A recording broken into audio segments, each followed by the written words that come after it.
కొద్ది మాటలు ప్రభు రక్తములో శరీరములో పాలు పొందబోతున్న మనము దేవుని వాక్యములో నుండి కొన్ని మాటలు చదువుకుందాం.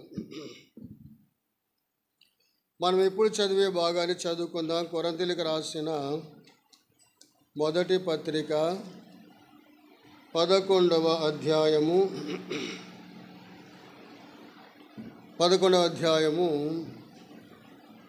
27, 28, 29 వచనాలు చదువుకుందాం. 27 నేను చదువుతాను. 27 నేను చదువుతాను. కాబట్టి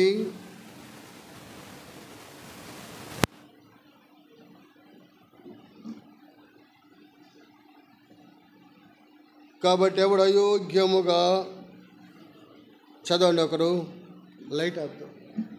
ఈ లైట్ ఆపు.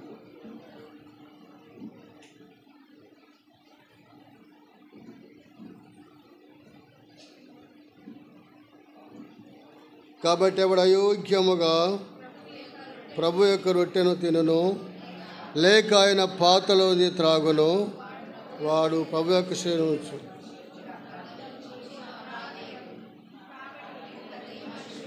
తాను పరీక్షించుకొని అందులో తినిరాడు. 29 అందరం కలిసి చదువుకుందాం.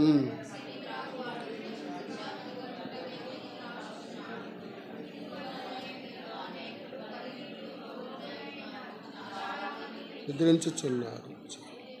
చాలు, చాలామంది నిద్రించుచున్నారు. మరొక మాట చదువుకుందాం. కొరింథీయులకు రాసిన మొదటి పత్రిక 3వ అధ్యాయం 3వ అధ్యాయంలో కొన్ని మాటలు చదువుకు 2 వచనాలు చదువుకుందాం. 1, 2 వచనాలు చదవండి. 1, 2 వచనాలు చదవండి గట్టిగా. సహోదరులారా,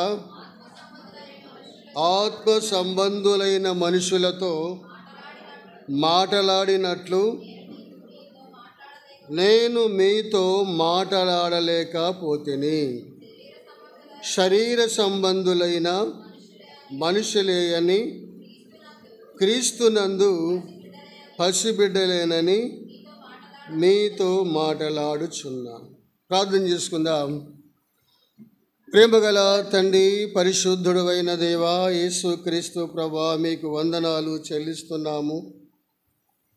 ఘనమైన మీ నామమున ఎంతో కీర్తించి ఇంతవరకు కూడా నిన్ను ఆరాధించుటలో మీరు చూపిన మీ ప్రేమను బట్టి స్తోత్రాలు.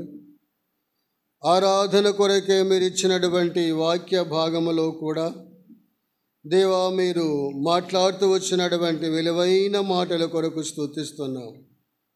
ఏ విధముగా కొరహు కుమారులు తండ్రి, వారు నిత్యము నిన్ను ఎలా నీకు కృతజ్ఞతాస్తుతులు చెల్లిస్తున్నారో, ఆ అనుభవంలో మేము కూడా నిన్ను ఆరాధించాలని మీరు సెలవిచ్చిన విలువైన మాటల కొరకు స్తోత్రాలు.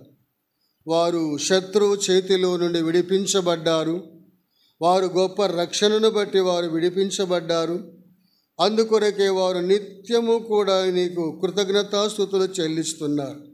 నిజమే తండ్రి, వారి జీవితాల్లోనే కాదు, నా జీవితంలో కూడా నన్ను కూడా పాపము నుండి విడిపించావు. గొప్ప రక్షణ నాకు అనుగ్రహించావు దేవా. చీకటిలో నుండి ఆశ్చర్య వెలుగులోనికి నన్ను నడిపించిన దేవుడవు. అంతేకాదు, పాపము నుండి విమోచించిన దేవుడవై మీరు నాకు ఇచ్చిన గొప్ప రక్షణ విమోచనను బట్టి నేను కూడా నిత్యము నిన్ను ఆరాధించే గొప్ప కృపను మీరు నాకు ఇచ్చినందుకు కొరకై స్తుతిస్తున్నాను. అంతేకాదు తండ్రి దేవా, భయంకరమైన నరకమును తప్పించి ఉన్నతమైన పరలోకములో నీవు నాకు ఇచ్చిన గొప్ప విలువైనటువంటి ఉన్నత స్థానమును బట్టి స్తోత్రాలు.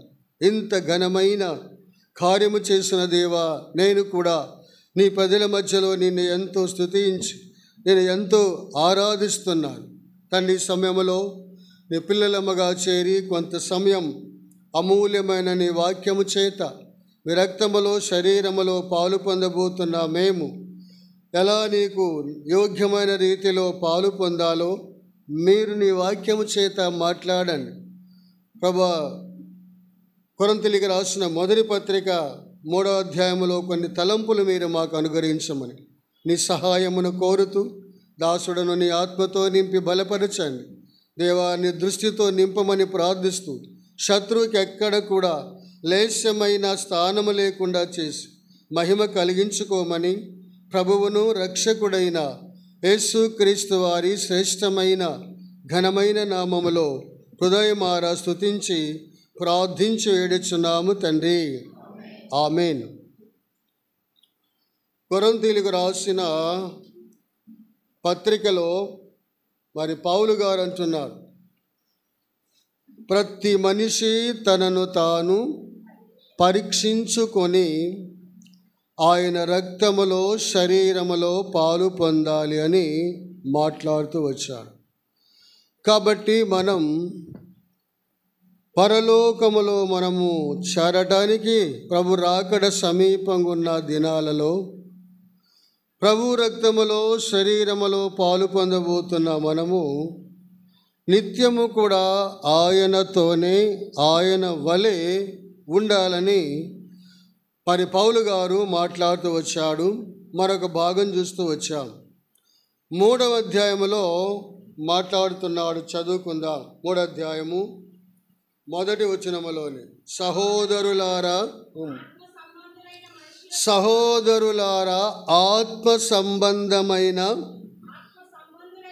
ఆత్మ సంబంధులైన మనుషులతో మాట్లాడినట్లు నేను మీతో మాట్లాడలేకపోతున్నానంట. కొరింథీలో ఉన్న విశ్వాసుల యొక్క ఆత్మీయ స్థితిని పౌలు గారు బహుతేటగా మాట్లాడుతున్నారు. అంటే వారు ఎలా ఉన్నారంటే, పౌలు గారి యొక్క అనుభవంలో వారిని చూస్తే ఆత్మ సంబంధులైన వారితో మాట్లాడినట్టు నేను మీతో మాట్లాడలేకపోతున్నానంటే వారు ఎలా కనిపిస్తున్నారంటే వారు శరీర సంబంధులైనటువంటి మనుషుల వలె కనిపిస్తున్నారని పౌలు గారు ఈ భాగములో తెలియజేస్తున్నారు. అందుకన్నాడు, మన చదువున్న భాగమును, సహోదరులారా ఆత్మ సంబంధమైన మనుషులతో మాట్లాడినట్లు నేను మీతో మాట్లాడలేకపోతిని. శరీర సంబంధులైన మనుషులేనని క్రీస్తునందు శరీర సంబంధమైన మనుషులు ఎలా ఉంటారంట? పసి పిల్లల వలె ఉంటారు. శరీర సంబంధమైన మనుషులు ఎలా ఉంటారంటే పసిపిల్లల వలె ఉంటారు. అంటే పసిపిల్లలు వారికి ఏమీ కూడా తెలియదు. వారు తినే ఆహారము కానీ వారు మాట్లాడే విధానము కానీ వారికి ఏమీ తెలియదు. కాబట్టి క్రీస్తులో వారు రక్షింపబడ్డారు, దేవునిలో ఎదుగుతున్నటువంటి వారు పౌలు గారు చూడగానే వారు ఎలా కనిపిస్తున్నారంటే ఆత్మ సంబంధమైన మనుషులతో మాట్లాడినట్లు నేను మీతో మాట్లాడలేకపోతున్నానంటే వారు ఎలా ఉన్నారంటే శరీర సంబంధులైన మనుషుల వలె ఉన్న పసిపిల్లల వలె ఉన్నారంటున్నారు. కాబట్టి ఈ 3వ అధ్యాయములో 3 రకాలైనటువంటి స్వభావాలు కలిగిన వారిని పౌలు భాగములో చూపిస్తున్నారు. అందుకొరకై శరీర సంబంధులైన మనుషులు ఎలా ఉంటారో బైబిల్లో మనం కొన్ని మాటలు చదువుకుందాం. తర్వాత మరి ప్రకృతి సంబంధమైన మనుషులు అన్నాడు. తర్వాత ఆత్మ సంబంధమైన మనుషులు, 3 రకాల విధానాలు కలిగిన మనుషులు ఈ 3వ అధ్యాయము 10 వచనాల్లో తెలియజేస్తున్నారు. మొట్టమొదట శరీర సంబంధమైన మనసు కలిగిన వారు ఎలా ఉంటారో బైబిల్లో కొన్ని తలంపులు మనము నేర్చుకుందాం. రోమీయులకు రాసిన పత్రిక 1వ అధ్యాయము 28వ వచనాన్ని మనం చదువుకుందాం. ఎందుకంటే శరీర సంబంధులైన మనుషులు ఎలా ఉంటారో పౌలు గారు రోమాలో ఉన్నటువంటి సంఘములో ఉన్న వారితో మాట్లాడుతున్నారు.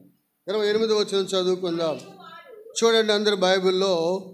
మరియు వారు చూడండి శరీర సంబంధమైన మనుషులు ఎలా ఉంటారంటే, మరియు వారు తమ మనస్సులో దేవునికి చోటు ఎలా ఉంటారంటే, శరీర సంబంధమైన మనుషులు ఎలా ఉంటారంటే, తమ మనసులో దేవునికి చోటివ్వనొల్లకపోయిరి గనుక చెయ్యరాని కార్యములు వారు చేస్తారంట.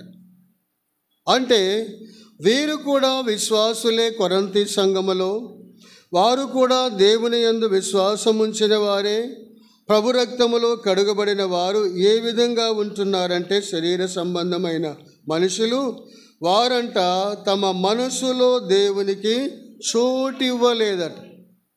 ప్రియులారా, శరీర సంబంధమైన మనుషులు అంటున్నాడంటే వారు కూడా విమోచించబడిన వారే, కానీ వారి స్వభావములో ఎలా ఉన్నారంటే శరీర సంబంధమైన మనసు కలిగిన పసిపిల్లల వలె ఉన్నారు.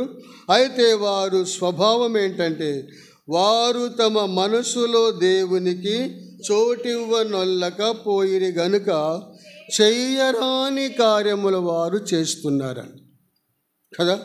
మనుషులే, దేవుని ఎరిగిన వారే, కానీ వారి మనసులో ఉన్నటువంటి స్వభావం ఏంటంటే దేవునికి చోటు ఇవ్వలేదు. కానీ మేము కూడా దేవుని నమ్మాము, మేము కూడా దేవుని ఇంటి మందిరానికి వస్తున్నామనేటువంటి ఆలోచన కలిగి ఉన్నారు. కాబట్టి ఆ ఆలోచన వలన వారి హృదయంలో ఏమి లేదంటే మనసులో చోటు ఇవ్వలేదు, కాబట్టి చెయ్యరాని కార్యములను చేస్తున్నారు. అందుకే వారు ఎవరంటే శరీర సంబంధమైన మనసు గలవారు. తర్వాత చూడండి 29 చదువుకుందాం. అట్టివారంటే మనసులో చోటు ఇవ్వని వారు, దేవునికి మనసులో చోటు ఇవ్వని వారు చెయ్యరాని కార్యములు చేస్తున్నారంట. తర్వాత దేవుడు 29 మొదలు చదువు. మరియు అట్టివారు సమస్తమైన దుర్నీతితో, దుష్టత్వముతో, లోభము చేతను, ఈర్ష్య చేతను నిండుకొని మత్సరము, నరహత్య, కలహము, కపటము, వైరమను వాటితో, అంటే దేవునికి మనసులో చోటు ఇవ్వనటువంటి వారు ఎలాంటి వారంటే శరీర సంబంధమైన మనసు గలవారు. ఆ శరీర సంబంధమైన మనసు గలవారు వారు చెయ్యరాని కార్యములు చేస్తూ దేవుడు వారికి ఏ మనసు ఇచ్చాడంట? భ్రష్టమైన మనసు ఇచ్చాడు. అందుకొరకే వారు పౌలు గారి దృష్టిలో ఎలా ఉన్నారంటే వారు పసిపిల్లల వలె ఉన్నారు. అంతేకాదు, వారు దేవునికి మనసులో చోటు ఇవ్వలేదు కాబట్టి చెయ్యరాని కార్యములు వారు చేస్తున్నారు అని పౌలు గారు ఇక్కడ మాట్లాడుతున్నాడు. వారు చేసే కార్యాలన్నీ కూడా, వారు చేసే పనులన్నీ కూడా, వారు చేసేటువంటి ప్రార్థన కూడా, వారు చేసే ఆరాధన కూడా ఎలా ఉంటుందంటే దేవుని దృష్టిలో దేవుని దృష్టిలో ఎలా ఉంటుందంటే దేవునికి ఇంపుగా ఉన్నట్లుగా కనిపించటం లేదని పౌలు గారు మొదట శరీర సంబంధులైన వారిని హెచ్చరిస్తూ ఉన్నాడు. తర్వాత చూడండి, ఇంకా ప్రకృతి సంబంధమైన మనుషులు. కొరింథీయులకు రాసిన పత్రిక 3వ అధ్యాయము 4వ వచనం చదవండి ఒకరు. కొరింథీయులకు రాసిన మొదటి పత్రిక 3వ అధ్యాయము 4వ వచనం చదవండి. ఒకడు నేను పౌలు వాడను, మరి ఒకడు నేను అపోల్లో వాడను. మీరు ప్రకృతి సంబంధమైన మనిషికి ఉన్న స్వభావం ఏంటంటే అంటున్నారు. ఒకడు నేను పౌలు వాడను, నేను ఒకడు కేఫా వాడను, తర్వాత నేను క్రీస్తు వాడను. అంటే విభజన, ప్రకృతి సంబంధమైన వారి మనసులో నుండి వచ్చే స్వభావం ఏంటంటే విభజన కలుగుతున్నది. పౌలు గారు అంటున్నాడు, అలా ఉండకూడదు. ప్రకృతి సంబంధమైనటువంటి స్వభావము గలవారు ఎలా ఉంటారంటే సంఘములో విభజన కలిగి ఉంటారు. నేను అది, నేను ఇది, అంతే, నేను కేఫావాను, ఇలా విభజన కలిగించే వారి స్వభావం ఏంటంటే ప్రకృతి సంబంధమైన స్వభావము గలవారు. శరీర స్వభావము గలవారు ఎలాంటి వారంటే వారు దేవునికి మనసులో చోటు ఇవ్వరు. అందుకే దేవుడు వారికి భ్రష్టమైన మనసు ఇచ్చాడంట. అందుకే వారు చేయరాని కార్యములు చేస్తున్నారట. అలాంటి వారు శరీర సంబంధమైన స్వభావము గలవారు. రెండో తలంపు ఏంటంటే, రెండో తలంపులో చూస్తే ప్రకృతి సంబంధమైన మనుషులకున్న లక్షణం ఏంటంటే ఒకడు పౌలువాడు, ఒకడు అపోలువాడు, ఇలా వారిలోని భేదప్రాయాలు కలిగించే వారిని ఏమన్నాడంటే ప్రకృతి సంబంధమైన మనుషులు. రెండు మాటలు చూసాం.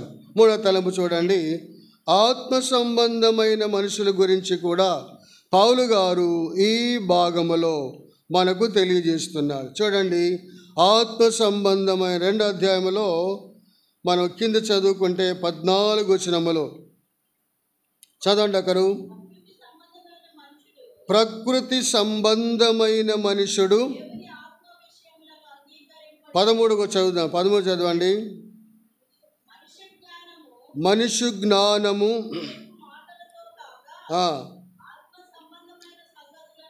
ఆత్మ సంబంధమైన సంగతులను, ఆత్మ సంబంధం సరిచూసుకొని ఆత్మ నేర్పు మాటలతో వీటిని గూర్చి తర్వాత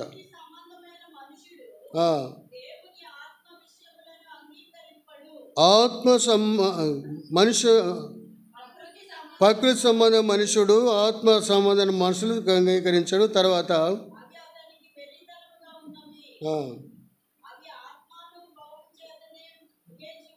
15 వచ్చిన చదువుకుందాం.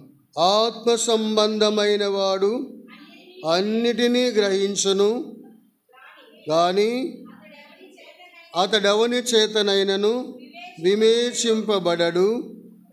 ప్రభువు మనసు ఎరిగిన వాడెవడు, ఆయనకు బోధించగలవాడెవడు? మనమైతే క్రీస్తు మనసు ఎరిగిన వారము.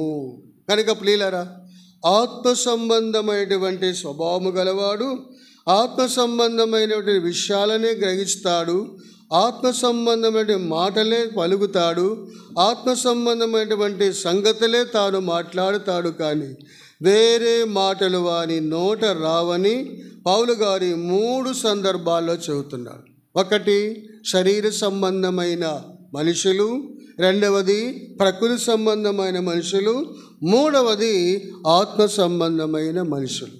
శరీర సంబంధమైన మనుషులు ఎలా ఉంటారంటే దేవునికి మనసులో చోటివ్వరు. దేవునికి మనసులో చోటివ్వలేదు కాబట్టి దేవుడంట వారిని చేయరాని కార్యాలు చేయటానికి భ్రష్ట మనసుకు అప్పగిస్తాడంట. తర్వాత ప్రకృతి సంబంధం మనిషి ఎలా ఉంటాడంటే అనేక రకరకాల విభేదాలు కలిగిస్తాడంట. అతను ఎవరంటే ప్రకృతి సంబంధమైనటువంటి స్వభావం కలవారు. సరే, 3వ తలంపులో చూసాము, ఆత్మ సంబంధమైన మనసు గలవాడు లేక స్వభావం ఎలా ఉంటాడంటే ఆత్మ సంబంధమైన విషయాలనే తాను తెలియజేస్తాడు, ఆత్మ సంబంధమైన కార్యాలనే తాను చూస్తూ ఉంటాడు. కాబట్టి ప్రభు యొక్క శరీరములో రక్తములో పాలు పొందబోతున్న మనం కొరంథీలో ఉన్నటువంటి పరిస్థితులను పౌలు గారు వివరిస్తూ వచ్చాడు.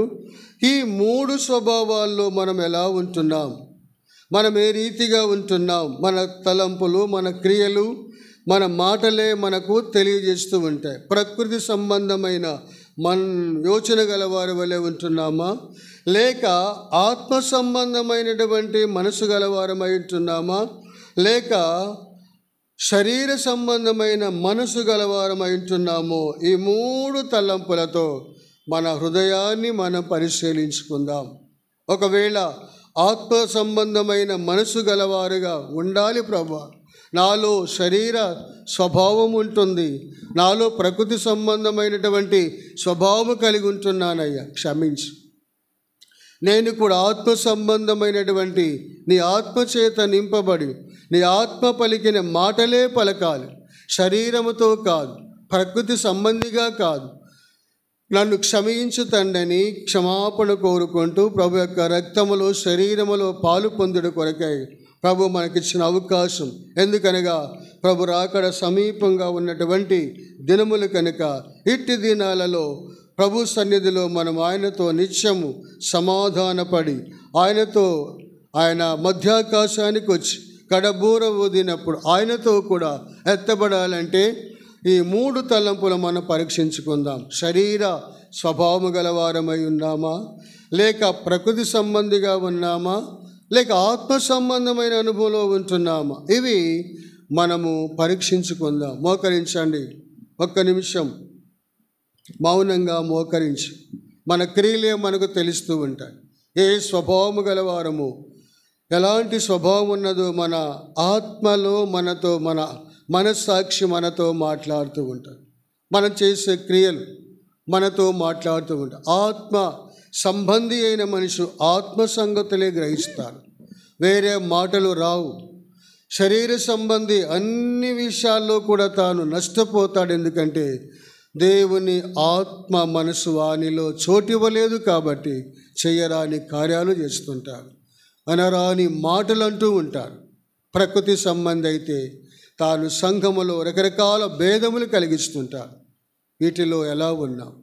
ప్రభువా నన్ను క్షమించు, నేను శరీర స్వభావము గలవాడనయ్యే ఉన్నాను, లేక ప్రకృతి గలవాడనై ఉన్నాను, క్షమించుతాను. నేను ఆత్మ సంబంధినై ఉండటానికి నన్ను సిద్ధపరచు అని ప్రభుతో సమాధానపడి ప్రభు రక్తములో శరీరములో పాలు పొందుతాం. ఒక్క నిమిషం మౌనంగా మనస్సులో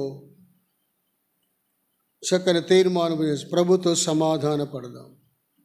ప్రయత్నంలో ఉందాం. వారములో ఎప్పటి వలె మంగళవారం ప్రార్థన కూడుకున్నది రాత్రి 7 గంటలకు. తర్వాత గురువారము రాత్రి 7 గంటలకు బైబిల్ స్టడీ ఉంటుంది. గురువారము ఉదయం రూతుమ్మ సహోదరి వారి గృహములో స్త్రీలుగా కూడి కొంత సమయము ప్రార్థించాలని ఆశపడుతున్నది. కాబట్టి 10 గంటలకు అక్కడ రూతుమ్మ వారి గృహములో మరి స్త్రీలకు ప్రత్యేకంగా ప్రార్థన కూడుకుంటుంది. కాబట్టి అందరూ కూడా రావాలని ప్రేమతో మనవి చేస్తున్నాం. అందరూ రావచ్చా? సహోదరులందరూ కూడా రావచ్చు. అందరూ కూడా వారి కుటుంబ విషయం కొరకు ప్రార్థించాలని మనవి చేస్తున్నాం. తదుపరి శుక్రవారం ఎప్పటి వలె స్త్రీల కూడుకుంటుంది ఉదయం 8:30 గంటల నుండి 11 గంటల వరకు. శనివారం ఎప్పటి వలె 8:30 గంటల నుండి 11:30 వరకు ఉపవాస ప్రార్థన ఉంటుంది. ఇవి వారములో నియమక కూడికలు. కాబట్టి మరి ఈరోజు రాత్రి 7 గంటలకు సువార్త కూడుకుంటుంది. అందరూ కూడా మరి రావాలని ప్రేమతో మనవి చేస్తూ, వచ్చే వారంలో సండే స్కూల్ పరిచర్య కొరకు కవిత, సౌమ్య ఇరువురు కూడా సిద్ధపడతారు. ఇవి వారములో జరగబోతున్న కూడికలు.